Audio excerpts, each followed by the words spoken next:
Buenas noches, nuestro equipo va a presentar el tema de selva. Está integrado por Chávez Adapto José Antonio, de la Cruz Medina Leslie Guadalupe, Hernández Escorza Eder Rodrigo, Vargas Cruz Elías y Vicente Rayón Montserrat.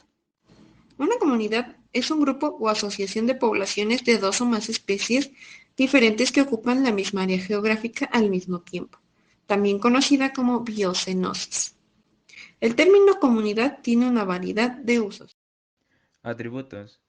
Cuando se habla de selva, en su mayoría se hace referencia al bioma de selva tropical, que destaca por una extraordinaria biodiversidad, infinita vegetación, clima cálido y temperatura entre los 18 y 29 grados centígrados, además de sus numerosas precipitaciones. La fauna en la selva tropical se caracteriza por tener una diversidad de insectos amplia, como lo son las hormigas, las moscas, las mariposas e insectos de palo. Como ejemplos de fauna en las selvas encontraremos caimanes, monos, tortugas, todo tipo de serpientes, jaguares, murciélagos, tigres, cocodrilos y un gran número de ranas, e incluso encontraremos tarántulas. Algunas de las plantas que se encuentran en las selvas tropicales son las epifitas, las bromelias, los lirios de agua del Amazonas, las bugambilias, los higos estranguladores, flor del cadáver, la orquídea de vainilla, el árbol de caucho, las orquídeas, la capó, durián, plantas de jarra, la heliconia y la caoba. Aquí podemos ver la información que proporcionó nuestra compañera Leslie con más claridad, siendo un total de 27 especies de animales y 11 especies de plantas diferentes. ¿Qué es la riqueza de especies? La riqueza de especies es el número de especies diferentes en una comunidad particular.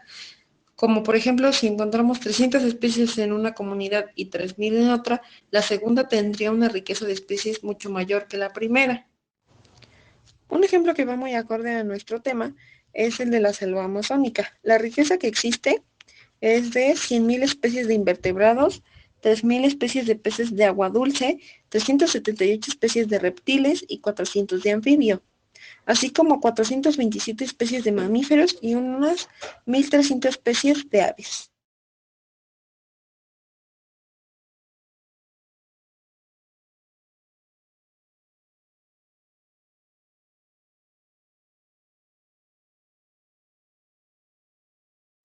Acerca de la abundancia relativa, la especie más abundante en cuanto a plantas son las orquídeas, y la especie menos abundante Aunque son pueden plantas clasificarse exóticas que crecen según sus en la selva. características y Y en ubicación, cuanto a podemos animales, encontrar los dos tipos de insectos y las selva. aves son la La especie selva más templada, abundante, que es menos común mientras que que la los selva mamíferos tropical, grandes son la y especie esta se menos ubica abundante de la en selva. las regiones con temperaturas más frescas y suaves, especialmente aquellas geolocalizadas sobre un clima húmedo oceánico. También existe la selva tropical o bosque denso, que es un clima tropical que se caracteriza por tener elevadas precipitaciones y una elevada temperatura media. Existen dos tipos de biodiversidad, la biodiversidad alfa y la biodiversidad beta. La biodiversidad alfa es la riqueza de especies a nivel local de una comunidad o ensamble particular a la que se considera homogénea. Y mientras que la biodiversidad beta es el grado de cambio o reemplazo en la composición de especies entre diferentes componentes en el paisaje. Ahora hablaremos de los flujos de materia y energía. Los seres vivos requieren de energía para realizar sus actividades básicas, y el flujo de energía a través de los seres vivos en un ecosistema se le conoce como cadena trófica, y a su vez forman pirámides tróficas. En este ecosistema, por ejemplo, la selva, las interacciones entre organismos son muy variadas y complejas. Y también tenemos a los ciclos biogeoquímicos, que describen los caminos que siguen algunos nutrientes de las partes abióticas a las partes bióticas de los ecosistemas y su regreso a las partes abióticas. Gracias a esto, los elementos se encuentran disponibles para ser usados una y otra vez por diferentes organismos. En cada transformación, parte de la energía se transforma en calor, así que siempre habrá más productores primarios que herbívoros y más herbívoros que consumidores secundarios, y así se va formando una pirámide trófica, como la que tenemos aquí. Los niveles tróficos son agrupaciones de organismos que comparten la misma función en el ecosistema.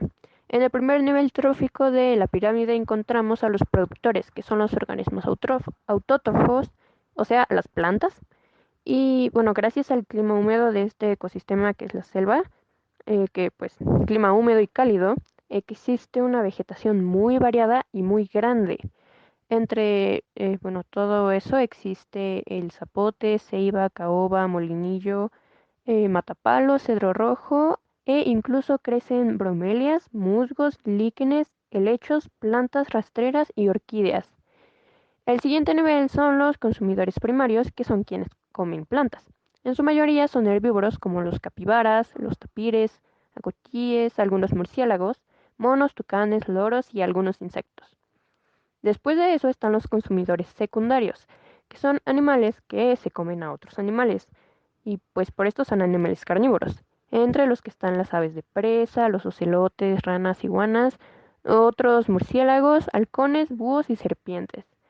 Y hay consumidores terciarios, que son los animales que se comen a los consumidores secundarios y se ubican en la cima de la cadena alimenticia de la selva y son conocidos como depredadores. En la selva hay depredadores como cocodrilos, la anaconda verde y felinos como el león, el jaguar, leopardos, entre otros. Y tampoco hay que olvidarnos de los descomponedores, como los gusanos, las termitas y los hongos, que se encargan de descomponer plantas y animales muertos y transformarlos en energía que es aprovechada por otros animales. La red alimentaria en una selva es muy compleja. Por ejemplo, un insecto, como consumidor primario, puede comerse varios tipos de productores primarios. Y a su vez ese insecto podría ser devorado por una rana, una iguana o un búho. Esos consumidores secundarios también podrían ser devorados por un jaguar o una serpiente.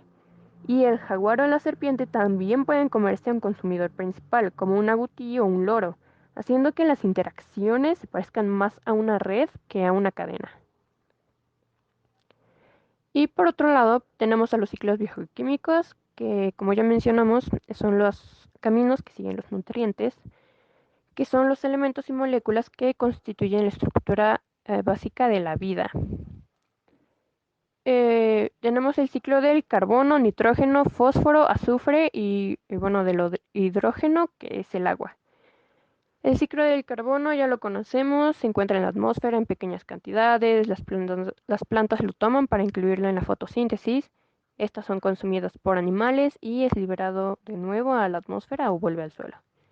El nitrógeno es uno de los más importantes ya que en este se basa el equilibrio dinámico de la composición de la biosfera.